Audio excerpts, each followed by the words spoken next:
బాలచంద్రాయ నమః గజాననాయ నమః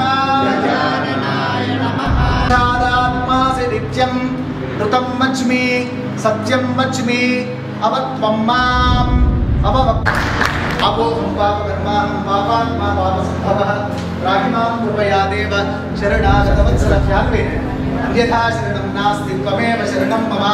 ఓం అద్భుతమైన నైపుణ్య శక్తులతో మన కామారెడ్డి రాష్ట్రం అంతా దేశం పట్టణం అంతా కూడా జిల్లా అంతా కూడా క్షేమంగా సుభిక్షంగా ఉండాలని ఈ పంచాంగాన్ని వారికి అందరూ ఒకసారి కూర్చుంటే వీళ్ళు పంచాంగం రాశి వాళ్ళకు 11% ఆదాయం, వ్యయం 5% ఉంటుంది, రాజపూజ్యం 1 అయితే 3% అవమానం ఉంటుంది.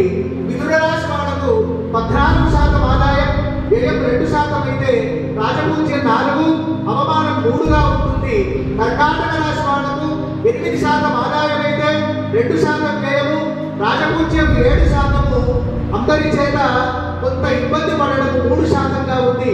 సింహరాశి వాళ్ళకు 11% ఆదాయ వనరులు కలుగుతూ ఉంటే అదే 11% వాళ్ళకు ఖర్చులు అవుతాయి.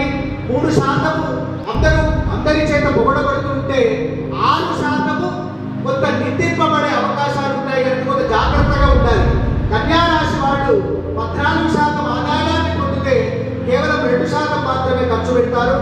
6% రాజపూజ్యమైతే అదే కోవలో 6% అవమానాన్ని పొందుతూ ఉంటారు. తులారాశి వాళ్ళు 11% ఆదాయం, 5% వ్యయాన్ని పొందుతూ ఉంటారు. 2% రాజపూజ్యమైతే 2% అవమానం పొందుతారు. వృశ్చిక రాశి వాళ్ళు 2% ఆదాయం, 14% మీద ఖర్చు ఉంటుంది, 5% రాజపూజ్యము, 2% అవమానం ఉంటుంది. ధనురాశి వాళ్లకు 5% ఆదాయం అయితే 5% సమపాఠంలో ఖర్చు ఉంటుంది, 1% రాజపూజ్యమైతే 5% అవమానం ఉంటుంది. మకర రాశి వాళ్ళకి 5 ఆదాయము 8 వాడు ఉంటుంది, వ్యయమేమో 14 వాడు ఉంటుంది, 4% రాజపూజ్యమైతే 5% వీళ్ళు నిందింపబడే అవకాశాలు ఉంటాయి.